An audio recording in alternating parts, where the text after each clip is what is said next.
Greetings, fellow seekers of wisdom and wonder. Welcome to Voices of Esalen. I'm Joseph Campbell. Many of you know me as that hero's journey guy, but of course there's more to me and more to my work than just that.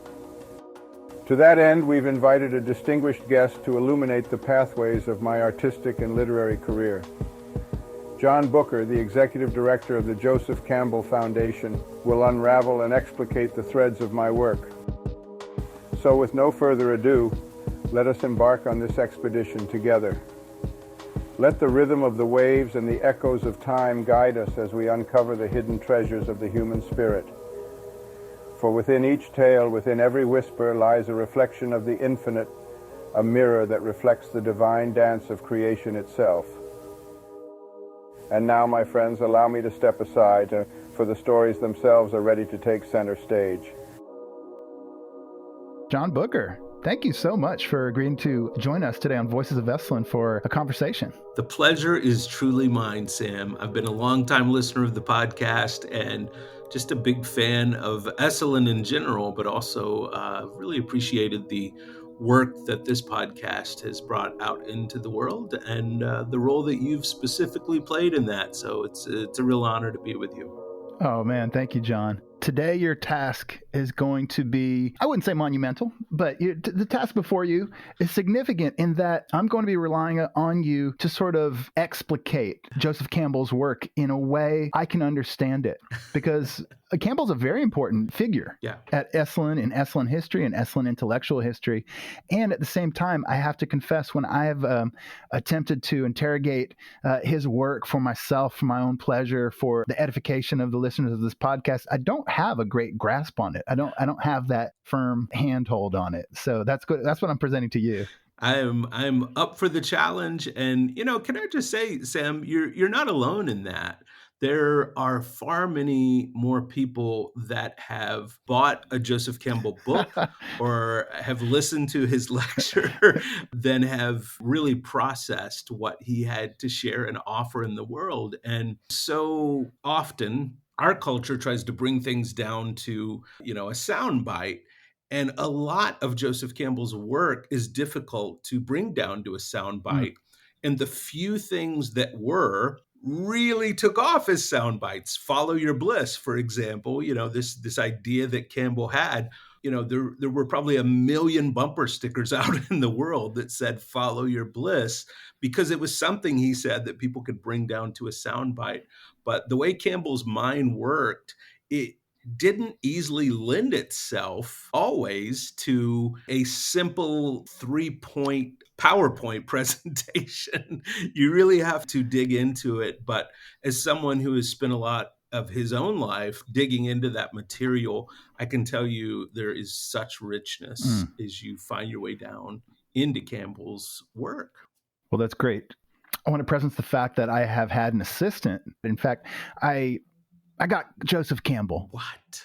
Using a 1967 lecture that Campbell gave at Esalen called Psyche and Symbol, I was able to create a clone of Campbell's voice. So the way that I've structured this interview is for Campbell to do more of the questioning than myself, if that's okay with you. This is a big moment for me because although I am the executive director of the Joseph Campbell Foundation, I never got to meet Campbell in person. So this is going to be historic in that it is my first conversation with Joseph Campbell.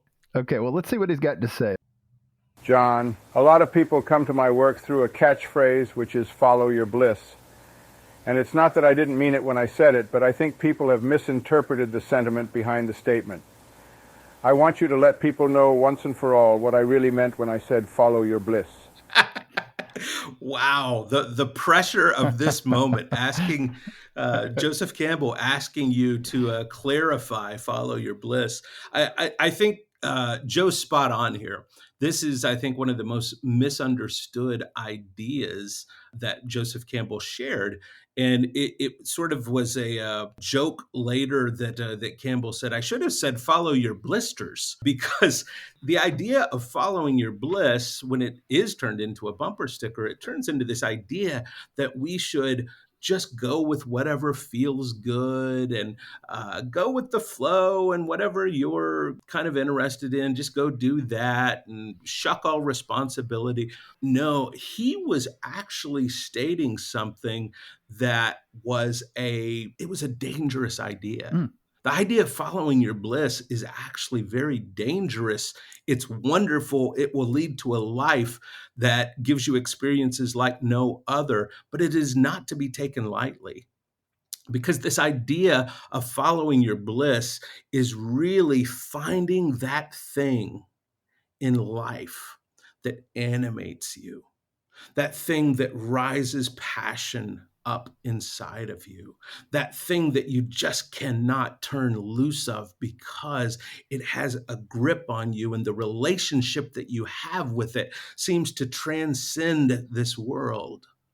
And when we find that thing that gives us purpose, that gives us meaning, that gives us the ability to connect with other people, yes, it will bring us joy, but it may also bring us some of the deepest, most challenging, difficult experiences of our life. Mm. There is a great burden to following your bliss, and so many people overlook that burden. Those of us who have taken on that responsibility to follow the thing in the world that we believe is going to make this world a better place, but also allow us to live a life most fully, understand that it's not going to just all be rainbows and sunny days. Anything that is going to have meaning in this world is going to take sacrifice. And the price of following your bliss may be everything. It may cost you everything in order to do that. In a sense, when you look at whether it's figures, from mythology or figures even from history that follow their bliss and what they're supposed to be doing in the world, it doesn't always end well, right? It often ends with a grand, tragic death. Mm. But I think that is also this mirroring of the death of the ego, right? Mm. Because what we are doing when we're following our own bliss is we're getting out of our own way. Mm. We are becoming a more profound version of ourselves. We're becoming our true self. And in doing that, we are following something that is mysterious, and yet it seems as real as everything we can see and touch in this moment. A lot of people will ask me, Sam, John, you say you're a mythologist. Joseph Campbell is a mythologist. What is a mythologist? And I always tell people, we are they that study the stories around the mystery. The mystery of what it means to be on this planet, the meaning of what it is to interact with each other and what comes of that, and the mystery of what it is to be human. We're here to study the stories around that because, as Campbell suggested, some things are so important we can only talk about them through metaphor. We can only tell stories about them. Yes. Yeah. I get that. I like that. Okay, good. Okay, that leads me to the next Joe question. Here we go. Thank you, Sam. You're such a gracious host. I'm realizing I haven't queried our friend John about one of the central concepts of my work, which is myth. I was quite focused on universal themes, shared stories, and aspects of human narratives that crossed cultures. John, why was mythology so damn interesting to me? Well, Joe, I'm so glad that you ask. I have, read all of Campbell's books and a lot of material that was never published by Campbell, and there is a curiosity that is the through line that runs deep through his work. And I believe his curiosity around myth really came back to a statement that he made. He said that he did not believe that most people were looking for the meaning of life as much as they were the rapturous experience of being alive. Uh-huh. I think in many ways that encapsulates his fascination with myth, because myth gets at this idea of what it means to truly live a life, what it means to have this rapturous experience of being alive. That word rapturous is interesting because it suggests that we're transcending the here and now, the physical, that there's something that connects us to something larger than ourselves. And so I believe that idea that he put forth is exactly what fascinated him about myth. When he was a boy, his parents took him to a Wild West show, which was like a version of the circus that involved indigenous people and cowboys and all of this narrative, that was a big part of the culture at the time. And he fell in love with the stories and the rituals and the culture of indigenous Americans. And as he began to explore that, he started to understand that there was something going on from culture to culture that seemed to connect human beings that he couldn't fully understand. This, led him to Carl Jung and the work of the work around the collective unconscious. It also led him to people that had profound impact on him early in life, people like Krishnamurti, whose work really landed with Campbell. And Campbell became deeply fascinated with Eastern myth and Eastern ritual. And, his trips to Asia were some of the most profound experiences in his life. But all of that, whether it be the experiences he had with indigenous Americans, whether it be the experiences he had with Krishnamurti, whether it be the experiences he had in Asia, these were all coming back to this experience that he was so fascinated by, and that's the experience of being alive. What does it mean to really live? You mentioned this interest in Eastern thought, and that really places Campbell in a time and a place for me, because I think about some of the early teachers at Esalen who are some of the notables, like Alan Watts. And a lot of what Alan Watts was doing was translating Eastern thought for some of the Western intellectuals and Western counterculturalists, who, among them the beat writers and such, who found this new knowledge to be fascinating. How in particular did Campbell fit in with this countercultural intellectual element where Eastern doctrines could be enormously interesting? He almost is the most unlikely collaborator that you can imagine with these. If you see photos of Campbell at the time, he's wearing a tie and a jacket, and the way he does his hair, like he is the furthest thing you can imagine from a countercultural figure. And yet the ideas he's fascinated by, that is the audience that is also fascinated by those ideas, So he, I think, came to an acceptance of it, especially towards the end of his life, when he recognized that there was real synergy with the guys in the Grateful Dead, Mickey Hart and Jerry Garcia, and these guys that really welcomed him into conversation. And he ended up attending a show with the Grateful Dead, and he compared it to a Dionysian ritual. Mm-hmm. He saw that there were mythic things happening with these other movements, countercultural movements, that he recognized were incredibly mythic. It didn't mean, though, he felt that he needed to participate in those particular things. He could have an appreciation for them. He could understand them on an intellectual level. George Lucas is, of course, closely associated with Campbell, and Campbell has this big influence, on the creation of Star Wars. But Campbell was not a big moviegoer. He was not someone who was that interested in the movies. He was interested to see what Lucas had done with his work, but he was not a moviegoer that, was really interested in seeing how these things played out in the arts. He was very interested in the literature of the early part of the century he was born in. Mm. So, James Joyce and Thomas Mann and these types of thinkers. But where his interest, I believe, in Eastern myth and in Eastern thinking really begin to gel is not only from a mythological place, but when you really start thinking about consciousness, when you start thinking about what all this means, you're eventually going to get into ideas that lead you out of binary systems, and you're going to eventually get to non-dualism.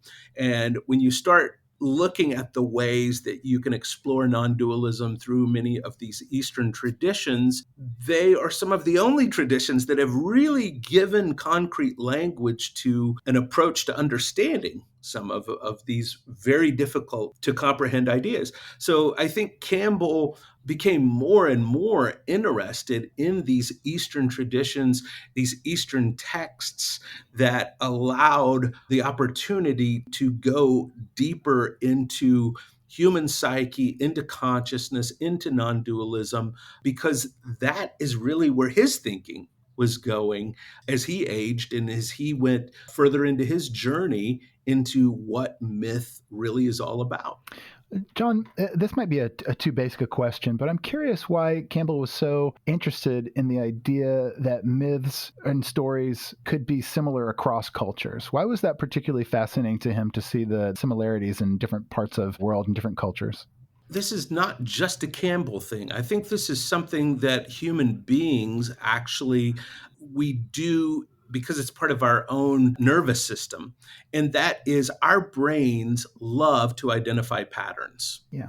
Our brains love to identify patterns. And when we can see something that we recognize, something lights up inside of our brain that causes us to feel like we're having a deeper understanding of a larger system. Mm. So, in this effort to understand humanity, I think Joseph Campbell, he came across these patterns that he saw and that he recognized appearing in cultures that had never met each other.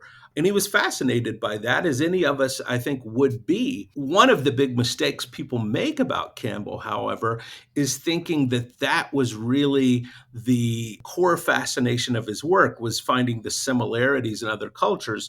He writes this one book about the similarities in cultures in 1949 called The Hero with a Thousand Faces. And then he spends the next several decades writing books about how different all the cultures are. I think that's something he doesn't get a lot of credit for, is that exploration of how different the rituals, the myths, the stories are. And we want it to be a binary. We want it to be one way or the other. We want it to say, oh, there's this similarity in myths and stories and culture, or there's not.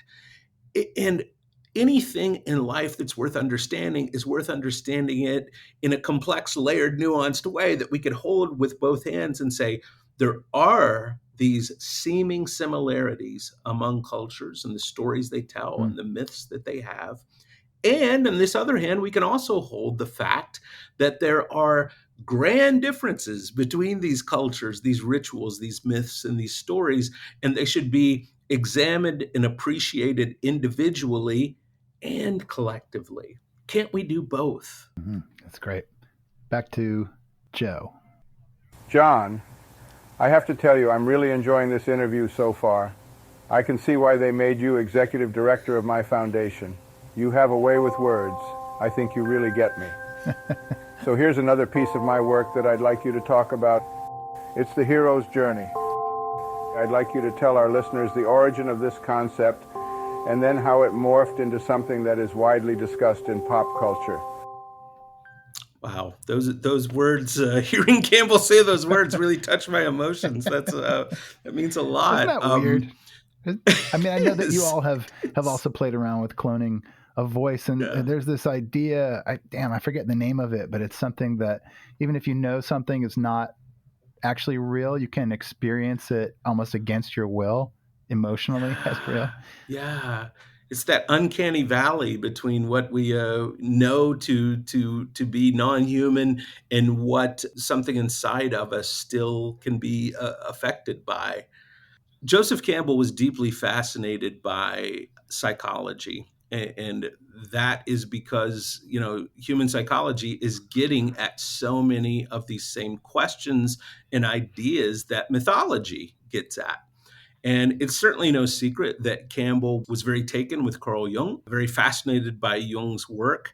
And I think we see certain aspects of Jung's work within the monomyth, or what Campbell originally called the hero's adventure. Mm. It's become known as the hero's journey. And later, Campbell sort of succumbed to people calling it that, and he started calling it that after others did. But originally, he called it the hero's adventure. And the hero's adventure, in many ways, when we look at it from a psychological perspective, it is very similar to the way that human beings solve problems. When we look at the different steps of the hero's journey or the hero's adventure, we can see certain archetypal motifs that human beings tend to resonate with on a level that goes back to, again, our nervous systems. One story theorist put it like this, that when we encounter these motifs within the hero's journey, it feels like we're remembering something we've forgotten as opposed to seeing something we've never seen before. Yes. And I think that's true, right? When you see this in a movie or you encounter it, it feels more like we're experiencing something that we've long forgotten about, as opposed to putting together the puzzle for the first time. Human beings are interested in solving problems, and we're also interested in finding buried treasure, finding the boon, finding the gold, achieving the goal that we've had. Now, I think one thing that's interesting when we look at what Campbell wrote about this in 1949, Campbell was actually trying to be descriptive about what he identified, not prescriptive to say, so go out and live your hero's journey. Now, later in life, I think he became encouraged to see that people were assisted and helped by finding out about this monomyth and this model. And as any of us would, when we see something that we've identified that helps other people, he was encouraged by that. He liked that. But it wasn't like he developed this idea saying, this is the way a human being should lead a life. He saw this in the literature, in the myths, in the history of the human experience. And he pointed to what he saw happening.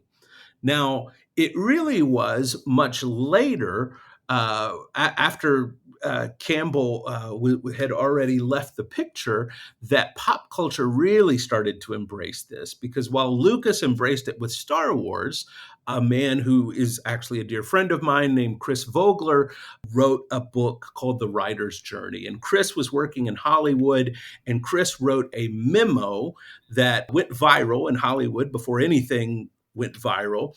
And it was basically saying, this seems to be a pattern that works in the stories that are successful and resonate with people.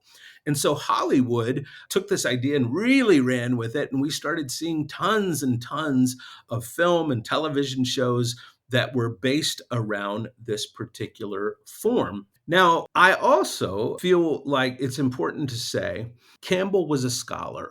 He was an academic in many ways. And as a scholar, he took other people's work and he built on those foundations. He was not the first person to come up with this idea of a heroic journey. He was not the first person to identify these three stages that seem to be a part of the heroic journey. And he would be the first to say that. He identifies a lot of these thinkers, in his book. But he also, I think, would have expected us to take his ideas and go forward with those ideas. I love one of my great mentors, and the person who was the chair of my dissertation is Maureen Murdoch. And Maureen wrote The Heroine's Journey.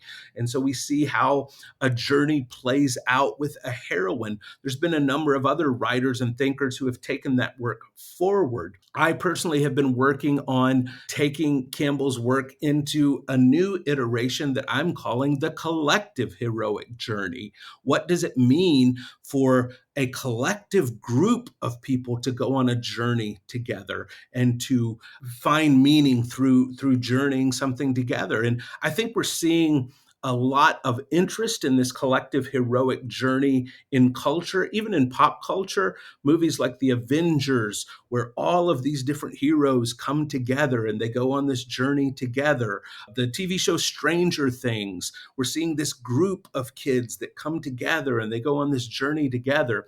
I could go on, but this is a model I'm writing about right now, where I'm trying to take Campbell's work and bring that into context for this moment in time. And I think that's what Campbell would have wanted.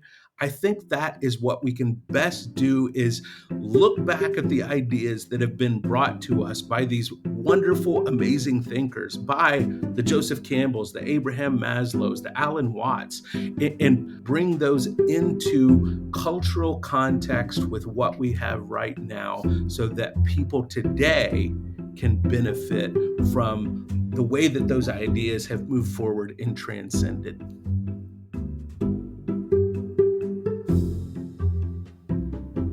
Just in thinking about Star Wars, do you feel like the application of Campbell's hero's journey made it in some ways the quintessential hero's journey screenplay, or was it more so just that it's an enormously popular film?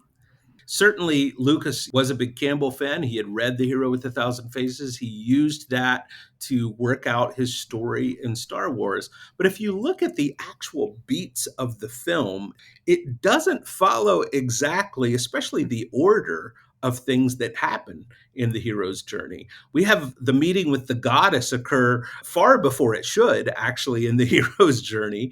When Obi-Wan Kenobi dies in Star Wars Episode 4, that is not the place that would normally happen necessarily in a monomyth structure. So I think we look to Star Wars to shoulder a lot more of the hero's journey than it may actually be capable of doing. Star Wars managed to capture something of the mythic that was beyond formula, and it captured a mythic form. So we tend to confuse form and formula. Star Wars somehow was able to capture that mythic form that transcended the beats of the formula. And it's that mythic form, I believe, that has caused it to remain so resonant within the culture, even to this day. You know, when I think about Star Wars, I think about almost a Freudian interpretation of some of it, the whole Oedipal conflict between Luke and Darth Vader. Earlier, you mentioned the obvious Jungian influences on Campbell. Why would you say Jung was so important to Campbell? Beyond the collective unconscious, I think the other piece that you just can't underestimate is the idea of archetypes. That Jung is bringing this idea of different archetypes of the child, the dark father, and these different ideas that, in a sense, connect as much to storytelling as they do to anything else. And so I think Campbell also, aside from this idea of the collective unconscious, which certainly informs the idea of the monomyth and the hero with a thousand faces, I think he also becomes really fascinated by Jung's work around the archetypes and what those might mean for the narratives within mythology, because he's heavily influenced by this idea of certain archetypes having a presence in certain mythological narratives and rituals, for that matter. So, John, why do archetypes matter? What is so central and so kind of fascinating about the concept of an archetype? It's a great question, Sam, because first of all, people often have a lot of trouble differentiating a stereotype from an archetype. Yeah. And the best way that I could explain that to someone is where a stereotype narrows who someone is, an archetype opens up who someone is. So if we were going to, say someone is stereotypically this or stereotypically that, it really narrows who that person really is. It's reductive of their humanity.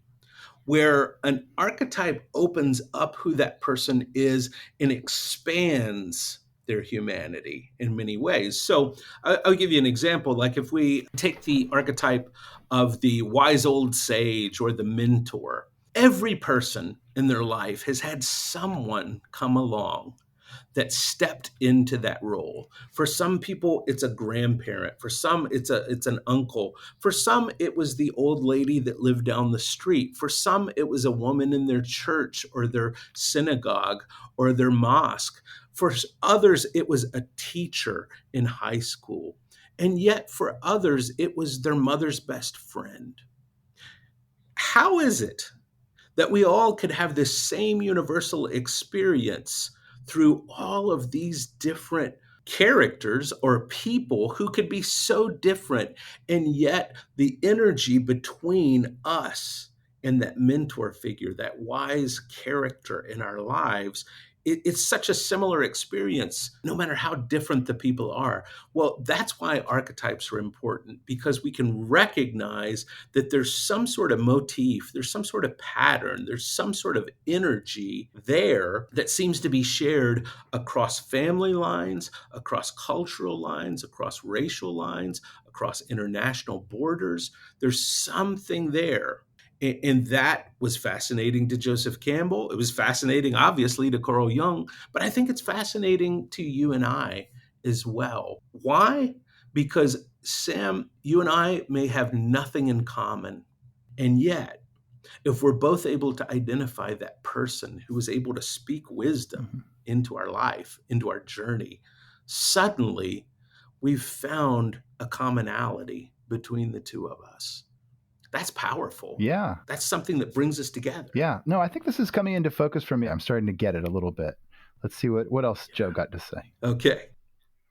You know, apart from you two gentlemen who are having such a lovely conversation about all things Joseph Campbell, I owe an enormous debt to one man who brought my work to a wide audience.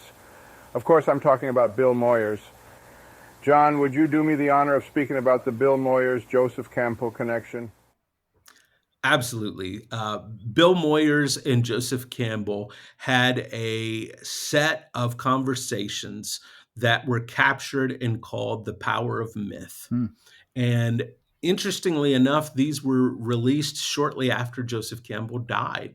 Joseph Campbell never got to see the impact that these conversations would have. One of the things that I think we can really appreciate about Bill Moyers in conversation with Joseph Campbell is Bill Moyers had this unique ability to ask a question that would draw out more than an answer from someone, but actually opened up that person's heart and soul to begin flowing. That is a rare gift. Bill Moyers, he not only produced and created this programming that, brought Campbell to such a wide audience, but he also got in there and did the hard work of going one-on-one with Campbell to bring these ideas out. And that is no small feat.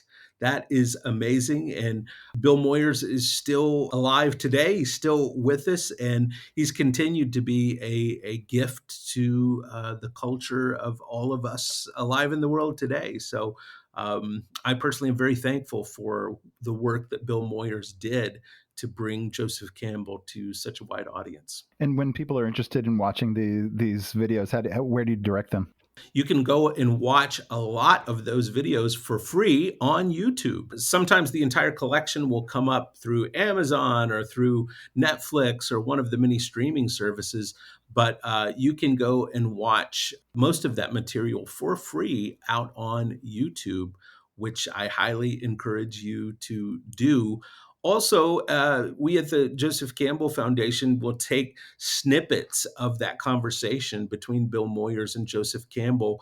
We're constantly putting out those snippets and clips of that conversation and giving those a title that people can maybe grab if they just have a few minutes and they don't have several hours to go deep into the power of myth.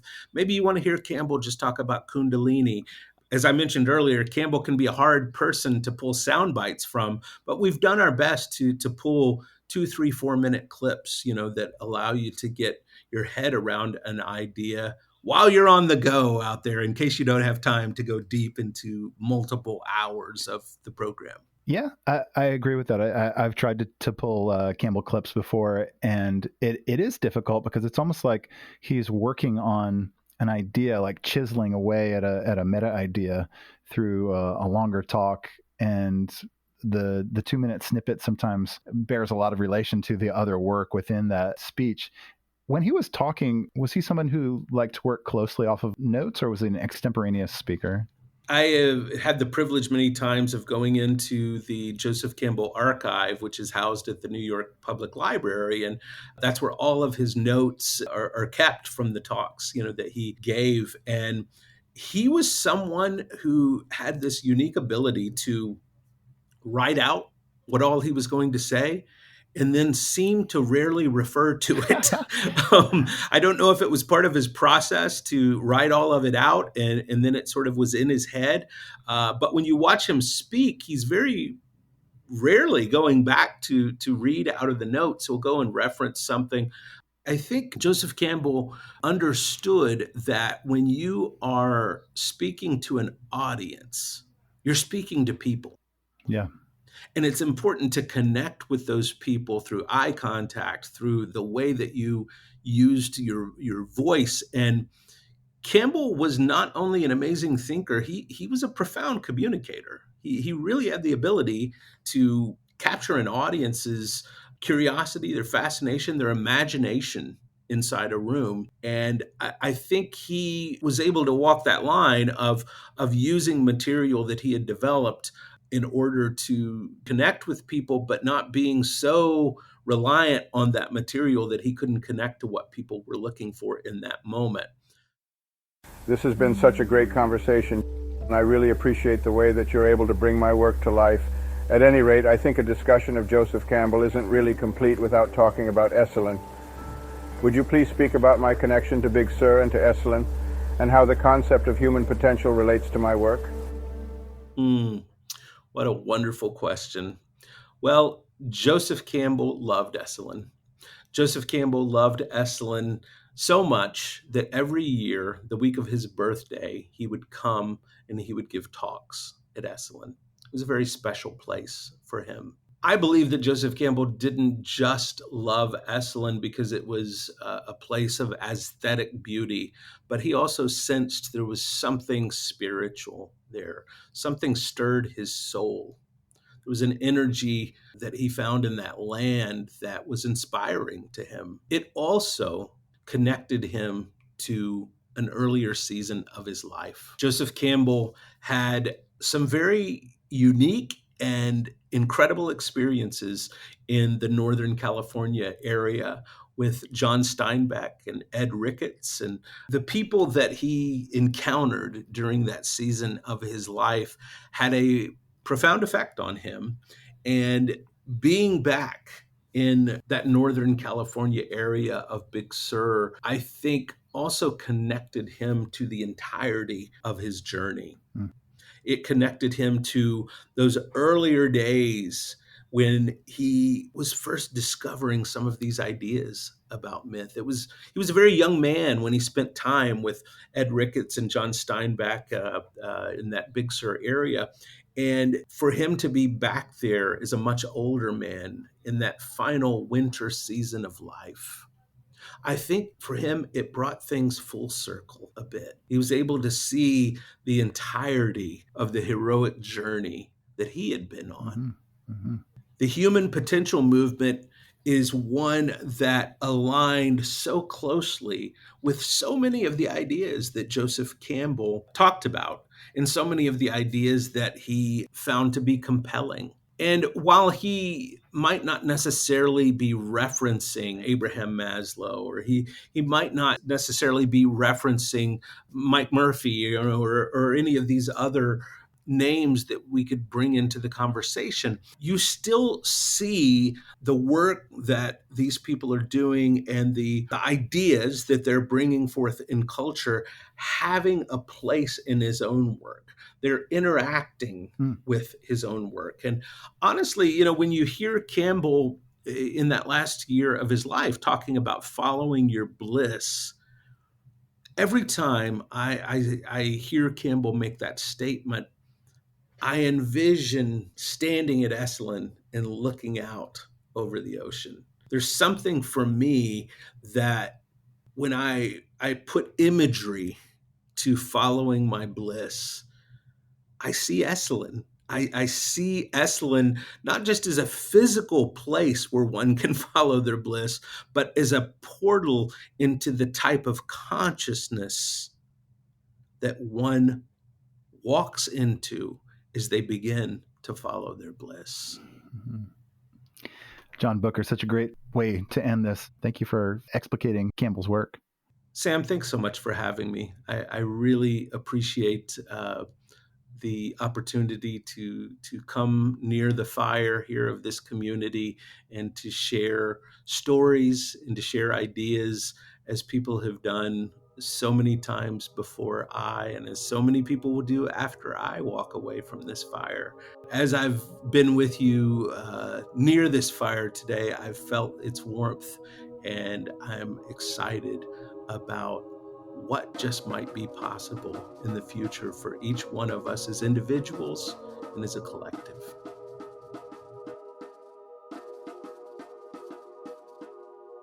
Thank you for listening to Voices of Esalen. This episode was produced in conjunction with Shira Levine.